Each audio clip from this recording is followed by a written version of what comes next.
Paddy, over here. What's happening, lad? How are you? I'm good, very good. So I have to ask, obviously it's been 12 months since we last saw you, even at Media Day. So I guess how's the last 12 months been for you? How's camp been? And physically, how are you feeling after ankle surgery? Yeah, the first couple of months were tough, obviously, knowing that I had to get surgery. I ended up getting surgery in March. And then I couldn't walk properly for a couple of weeks. And then I had a long recovery, you know what I mean? I had a boot on my leg until mid-May. So that was about 12 weeks. And my foot got infected and everything. So I ended up in hospital for 2 nights. It was a rough one, to be honest, lad. But at the end of May, I got married. So everything perked up from there. You know what I mean? The second half of the year's been much better. I haven't been as depressed or nothing. But especially when you get a fight announced as well. You've got a goal, you've got something to look forward to. And then obviously I found out that my missus is pregnant with twins. So I've got something extra to fight for now. So kind of going off of the first part when you're saying like the infection and everything, was there any part of you that thought maybe you wouldn't be able to fight this year just based on everything that was physically happening? Yeah. When I first got the surgery, lad, I was in pain sitting in the house for about a week or two. You know what I mean? I couldn't go upstairs. I was sleeping on the couch downstairs because I couldn't physically get up the stairs. It was tough. You know what I mean? Then obviously about 6 weeks in, when I got the proper cast and stuff off my foot and had a boot on, I had to go to hospital because my foot got infected. And as I say, where I've got artificial ligaments now, they said if the infections reach the ligaments, we're going to have to do the whole surgery over again. Luckily enough, the infection hadn't reached the artificial ligament, so I didn't have to do that over again, and here we are. And then you mentioned obviously not being able to train and you felt depressed and everything. I'm sure you saw Alex Volkanovski's comments after his last loss where he just said not having a fight lined up, just not having something to work on, just kind of weighed mentally on his head. Could you kind of relate to what he was saying? Yeah, 100%. Alex is spot on. When you haven't got a date or a fight to focus on, as a fighter, you don't know what to do with yourself. You know what I mean? When I was sitting on the couch for 2 months, I was just like, wow, what am I doing here? You know what I mean? You're just sitting there with your own thoughts. And it's not nice, to be honest. It's really not nice. So the fact that I had my wedding to look forward to, and then after that I could get back in the gym. You know what I mean? I started training again in June. And I've just been focused on training since. So June, July, August, September, I was just training to get myself better. You know what I mean? Get back in fight shape, get myself better, and I kept my weight down a bit. And when they came to you with Tony, was that kind of best case scenario for you? Obviously one of the more popular names in UFC history, and trying to erase the image of last fight against a big, exciting name like Tony Ferguson? Yeah, of course. As I always say, I'll never say no to a fight. So when his name was on the contract, I signed it. The funny thing was there was a fake card going around, wasn't there, for UFC 296 with McGregor on and O'Malley, and it was me versus Tony. So I was getting asked by everyone, "You're fighting Tony Ferguson, you're fighting Tony Ferguson." I was like, "Nah, lad, nah." And then literally 4 weeks later or something, I got a contract through with Tony's name on. But yeah, as I say, it's an honour to be able to fight Tony Ferguson, one of the best lightweights of all time. When I was a kid watching the UFC at 15, 16, when I just started training, he was in the UFC then. I was watching him fight then, so it's that cliche saying, when your heroes become your rivals. But it's one of them, lad. Even I want to see Tony go out on a win, but I can't let him do it at my expense, lad. It's not happening. And in his fight, especially against his Justin Gaethje fight, he was pretending to throw sand. He was doing all of this other odd things in there. So did you see that, and how do you prepare for something so unexpected like that? Someone mentioned this before, actually. I'll have to pretend to be a wizard and get a wand out, you know what I mean, if he starts doing all that. And I watched the interview and you said you're not expecting the slow Tony Ferguson that showed up against Bobby Green. So while you're watching this as a fan, are you just noticing every fight to fight, Tony's speed and everything is drastically kind of dwindling at this point? Yeah, of course, but that's what happens when you get to that age, you know what I mean? He's 40 in a few months, and I think over the years he's relied on his athleticism and his speed to get him out of certain situations, and obviously when you get to 39 you lose all that. But I've trained for the Tony what turned up against Donald Cerrone and Anthony Pettis and Edson Barboza and Kevin Lee, you know what I mean? I haven't prepared for the Tony what turned up against Bobby Green and Nate Diaz. Last one for me, obviously, since your last fight, the British and English MMA scene has kind of exploded with Leon and Tom and everything. So what have you made of this rise of the UK MMA scene while you've had to watch from the sidelines? It's been great, you know what I mean? Watching Tom win the other week, getting up at like 4:30 a.m. in the morning to watch Tom and screaming the house down was great. And obviously the same with Leon. Everyone wrote him off in the third fight with Usman. Everyone said it was just a fluke, and then he dominated them over the 5 rounds. So the rise of UK MMA, it's coming, and we've always said it's going to happen now, so it's nice to see. Paddy, do you think when you're in there and you look across and you see Tony, part of it will be a little bit surreal, that you're literally like looking at Tony Ferguson being like, oh yeah, we're about to fight? Yeah, it will. Like, it'll be a little bit surreal, but at the same time, as I always say, it doesn't matter. The only people what matter in that moment is me, him, and the referee. No one else on this earth matters, and I'll show that on the night.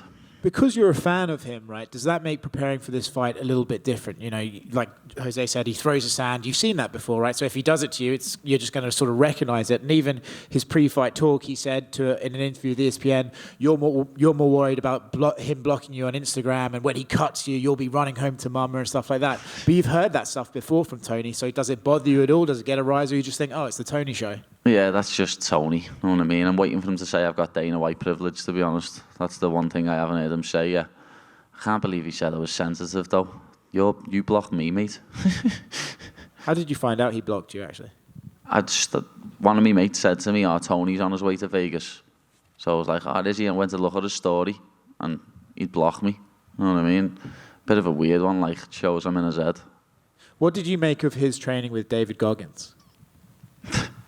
Can do what he wants, Odd. You know what I mean?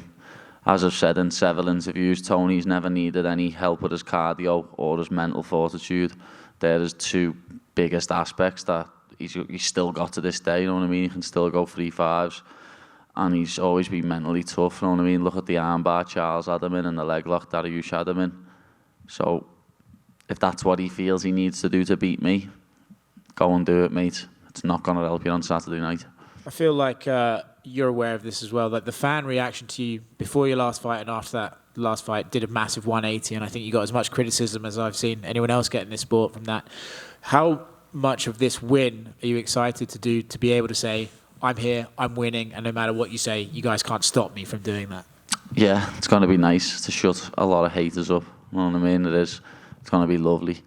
I can't wait to do it. I really can't, lad. That's why it was even worse the first couple of months after I'd done my last fight, because if I would have got injured after the Levitt fight, it wouldn't have been like that, you know what I mean? It would have been plain sailing. People would have been up my arsehole. But when you get injured after having a very close fight and a performance like that, after saying I was going to dismantle him, which I would have if I didn't get injured in the first round, then it's a lot different. Paddy, just behind Oscar here. I saw you meet Cody Garbrandt at the PI. Did you explain to him the difference between a Scouser and a Sorcerer? Well, I'd done that last year when I met him here last year, to be honest. But Cody's one of the nicest dudes in MMA, lad. Whenever I see him here, he's always very welcoming, as he lives here now, and he's just a cool dude, lad.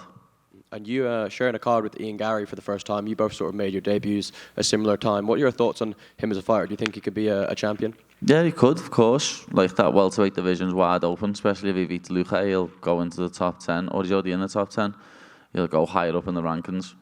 Finally, you got called out by Dillon Danis. He wanted to make his UFC debut against you. Is that one you'd welcome if he gets if he gets signed, lad, let's do it. You know what I mean? He fought Logan Paul and threw about 6 punches. He threw more punches at security guards than he did Logan Paul. Thank you. Paddy, over here to your right. Speaking of like stakes with this fight, I guess what do you feel like is at stake here? Do you think we can start talking rankings after this? Like if you get through Tony, or? Well, no, not really, because Bobby Green beat him, and Bobby Green didn't get a ranking. He had to fight someone for a ranking after beating Tony. So I'm guessing it'll be a pretty similar situation for myself. Beat Tony, and then I'll fight someone who's like ranked 15 to 12 or something like that. For you, you're in an interesting spot because you're so popular. I'm assuming UFC probably wants to put you on pay-per-views going forward. Is there part of you that wants to have that kind of 5-round main event sort of fight night headliner before you start talking about titles and stuff, or? I don't know. We'll see. I just go with the win, lad. whatever the UFC asks me to do next, I'll probably do it. As I say, I won't ever say no to a fight. So if the UFC offer me a 5-round main event, I'll probably take it. If they want me to fight on another pay-per-view card, I'll probably take it. Paddy back here. Paddy, last year, obviously, you came out and you talked about building, the Paddy Foundation, helping those struggling with mental health. With the time off, were you able to make more progress in just continuing to build that? Yeah, we have, to be honest. We've made a big leap forward. With the help of my manager, Graham Boylan, this year we've raised nearly £80,000. And we're going to be putting that to good use in my city, first and foremost. We'll be helping some kids on Christmas Day this year, and we'll be doing a lot more in the coming months. But as I say, this year's been great. You know what I mean? We've been able to raise a lot of money, and this is just the beginning. You know what I mean? I'm going to keep raising money, and we're going to keep helping people. What would it mean to you for someone to say, Paddy's philanthropic goals were bigger than what he accomplished in fighting? That'd be amazing. You know what I mean? Like, as I've always said, fighting is one of the biggest things in my life, but when men come up to me and say, I didn't kill myself because of what you said after you fought, that means 10 times more than any fight ever will. And then final question, you obviously get a huge reception when you walk out in the UK. You had a great walkout in the United States. How would you compare the two and feeling that energy? You can't really compare them, know what I mean? They're both absolutely unbelievable. You can't describe what it feels like to walk out. It's a feeling like no other. It really is, especially when I start bouncing out and my song comes on and the crowd going wild. It's a surreal feeling, to be honest. Thank you. Paddy over here. There seems to be like a bit of a dedication from you ahead of this fight. Like normally you like to kind of eat well and build up and weight in between fights, but it seems that you've been kind of in shape for quite a long time ahead of this fight. Is that true? Yeah, you could say that, because I haven't had any fights this year, lad. So last year when I fought in March, I blew up a little bit in April, and then I had to get my weight down for July. Same again after I fought in July. I blew up a bit in August, and then I had to get my weight down for December. But I haven't been to the States in a while either. That helps, not putting weight on. But yeah, I got married in May, and my weight was quite low for that. So, hopefully I can keep my weight down from now on, but I'm not just going to do it because dickheads tell me to. You know what I mean? If I want to keep my weight down, I'll do it because I want to do it. Do you notice, like, when you don't have to focus on that you can maybe focus a little bit more on skill acquisition? No, people always say this to me, but even when I get into fight camp, like my last fight camp, I think I was like I was about 190 pounds, 6 to 8 weeks out, which isn't, people do more than that in 6 to 8 weeks to make 155. It just gets blew out of proportion a bit because my face goes a bit chubby. You mentioned this is a lose-lose fight for you a couple of weeks back. Are you feeling a little bit different about it now, closer to it? Nah, still a lose-lose situation, lad, because when I win, everyone's just going to be like, oh, he beat a washed-up Tony Ferguson, he's already finished, blah, blah, this and that. Even though he's fought a murderer's row of lightweights up until he fought Bobby Green. And if it did somehow happen to lose, lad, people are like, oh, cut him. He's being beat by a washed Tony Ferguson who should be cut. So it is a lose-lose situation, but as I say, when a name gets put on a contract to me, I won't turn it down. It made me laugh, people on the Twitter experts and the Insta experts saying that I turned down a rematch with Jared Gordon and I turned down a fight with Drew Dober. I've never been offered either of them again. Is there any names that are sticking out to you in the top 15? Obviously, you said you want to fight your way into the rankings. Is there anyone that sticks out to you? No, as I say, I don't need to call anyone out. They all mention me. But I reckon it'd be someone in like the 15 to 11 range. Who's that now? Like, I don't know, Bobby Green, Grant Dawson, Renato Moicano, people like that. I can't think of who else is ranked up there at the minute. Like, last one from me. Liverpool top of the Premier League. Are they going to do it this year? Oh, we're going to, lad. I said before the ball was kicked this year, lad. And I'm going to have an early night Saturday. Beat Tony. Go and get a big greasy burger from In-N-Out.